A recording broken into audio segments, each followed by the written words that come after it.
Do you ever need to look at past acquisitions on your oscilloscope?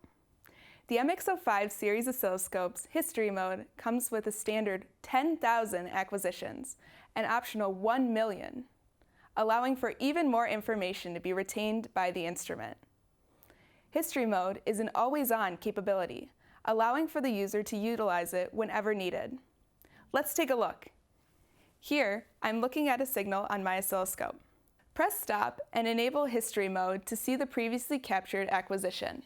This can be done by either pressing the history hard key on the front of the instrument or touching in the top right.